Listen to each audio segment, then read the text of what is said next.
Bukti yang tadi ada, belum ada audit BPKP. Ya, belum ada audit BPKP itu. Sedangkan kami memiliki audit BPK di atasnya BPKP. BPK itu periode 2015 sampai 2017 audit BPK.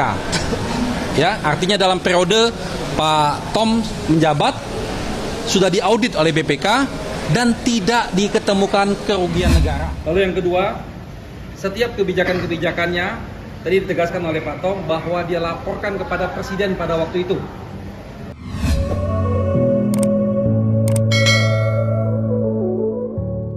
Hari ini yang ingin saya bahas tentang Pak Tom Lembong, di mana dia sudah ditangkap beberapa bulan yang lalu terkait dari masalah kebijaksanaannya saat menjadi menteri yang ada hubungannya dengan kebijaksanaan gula. Nah, kemudian Pak Tom ini mengajukan pra peradilan yang didapatkan berita-berita yang seperti di awal tadi. Nah, mari kita lihat di sini. Apakah penangkapan Pak Tom Lembong ini ada bau-bau kayak balas dendam dari rival politiknya, ataukah ada hal yang lainnya yang akan terungkap di sini? Mari kita lihat ya. Apakah Pak Tom Lembong ini ditangkap karena salah satunya ada unsur balas dendam politik?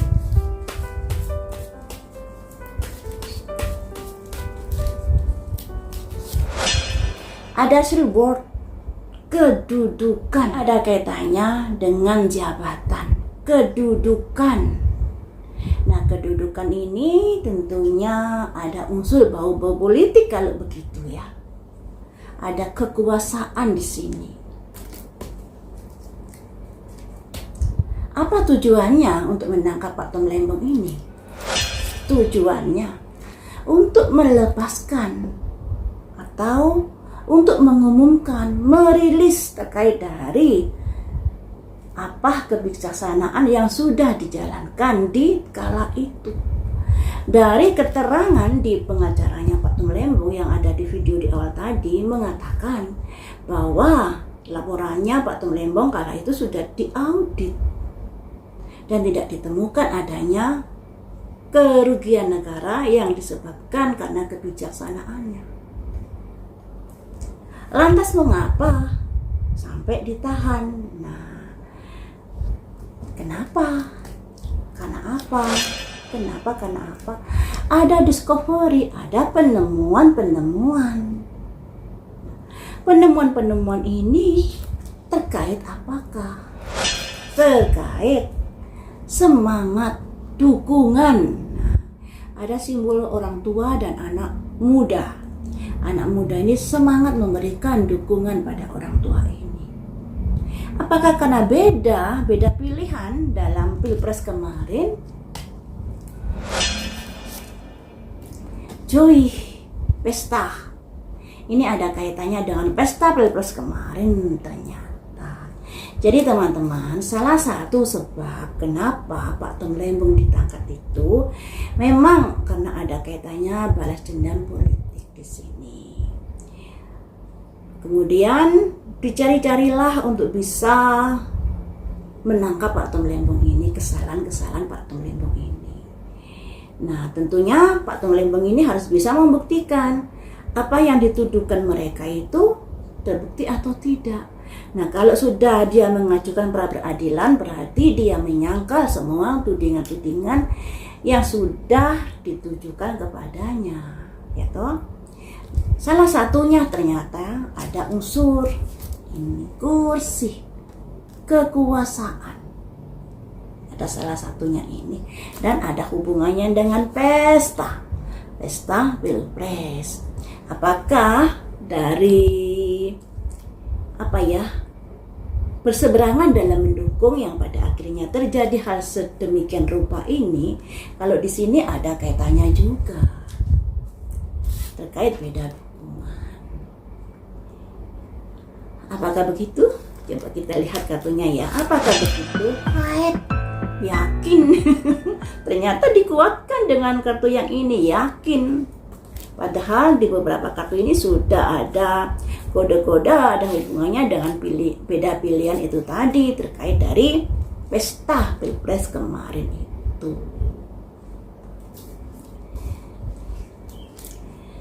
Nah, kenapa harus mengulik-ngulik Pak Tom Lembong? Kenapa? Apa yang dikhawatirkan dari Pak Tom Lembong ini?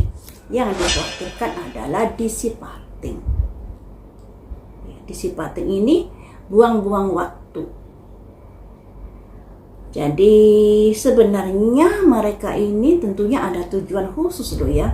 Kenapa sampai menangkap Pak Tom Lembong? Tapi di sini ada disipating. Coba kita lihat lagi. Buang-buang waktu yang seperti apa? Oh, wisdom, kebijaksanaan. Oh, jadi mereka nggak mau buang-buang waktu. Dan kemudian apa ya, kayak dimunculkan atau ada kebijaksanaan terkait untuk menangkap Pak Tom Lembong ini. Nah, kalau Pak Tom Lembong merasa tidak melakukan sebuah kesalahan, ya harus berjuang di sini. Karena salah satu unsur kenapa mereka menangkap Pak Tom Lembong ini ada kaitannya dengan rival yang berseberangan dalam dunia perpolitikan. Jadi salah satunya unsurnya itu ya. Bisakah Pak Tom Lembong ini melepaskan dari jerat hukum ini? Mampukah Pak Tom Lembong melepaskan dari jerat hukum ini? Perfection, pemikiran-pemikiran yang mendekati kesempurnaan. Jadi ya ada kesulitan untuk bisa menjerat Pak Tom Lembong ini. Karena mungkin belum ditemukan alat bukti yang bisa menjeratnya dan lain sebagainya. Tapi ya kalau belum ditemukan alat bukti, kenapa Pak Tom Lembong ditangkap? Ya nggak aneh lagi. Contohnya kasusnya Vina, beberapa orang ditangkap, ternyata mereka itu tidak melakukan perbuatannya. Dan dari mana alat bukti yang didapat sehingga mereka sampai kejeblos di penjara sampai 8 tahun? Contohnya itu saja. Tapi itu hanya sebatas contoh loh ya. Untuk kasusnya Pak Tom Lembong ini kita juga harus perlu memantau dan mendalami. Nah, kalau Pak Tom Lembong nggak merasa melakukan seperti itu, ya harus memiliki bukti-bukti untuk menyangkal dari tudingan tersebut. Apakah Pak Tom Lembong menghentikan dari proses hukum ini? Ada duka cita, tidak semudah itu. Walaupun dari awal pengacaranya tadi, di video awal tadi kan sudah mengatakan bahwa sebelum Pak Tom Lembong ini berhenti sudah diaudit laporannya dan lain sebagainya. Tapi di sini ternyata tidak semudah itu untuk membebaskan diri dari jerat hukum. Kenapa? Alasannya akseptansi, jangan salah terima dulu. Kenapa kita tidak boleh salah terima? Karena apa? Karena ada perpindahan atau perluasan. Oh, jadi nanti misalnya bukti ini tidak terbukti, nanti pindah lagi ada kesalahan-kesalahan lainnya yang akan dikulik-kulik, ternyata seperti itu. Makin meluas masalahnya nanti. Impartiality, disinilah nanti akan berujung pada sidang apakah Pak Tom Lembong terbukti bersalah atau tidak. Untuk Pak Tom Lembong ini masih harus berjuang keras ya. Memang sih penangkapannya itu juga ada unsur dari beda politik, beda dukungan di Pilpres kemarin itu. Tapi ya begitu, untuk tudingan kebijaksanaan terkait gula, ini Pak Tom Lembong juga harus bisa membuktikan bahwa semuanya itu atas perintah Presiden, atas pengetahuan Presiden seperti yang di awal video tadi. Nah, tinggal bagaimana nanti tanggapan Pak Presiden ini terkait dari pernyataan Pak Tom Lembong ini. Karena yang kita tahu Pak Tom Lembong sebagai menteri bertanggung jawab kepada Pak Presiden. Nah, sebagai menteri juga memiliki satu misi dengan Presiden. Hanya saja kalau dia sampai ditangkap begini, apakah ada sesuatu yang sudah dilakukan Pak Tom Lembong yang berseberangan dengan Presiden kala itu? Nah, ini yang masih harus didalami lagi.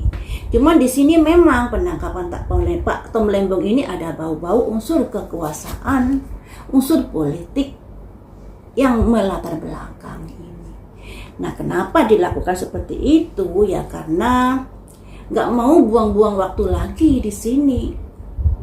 Karena yang namanya perpolitikan kan selalu berkembang naik turun ya. Khawatirnya nanti Pak Tom Lembong ini kan berseberangan. Khawatirnya nanti ada penyusunan kekuatan, ada penyusunan dukungan dan lain sebagainya. Makanya di sini nggak mau buang-buang waktu, makanya diambil sebuah kebijaksanaan.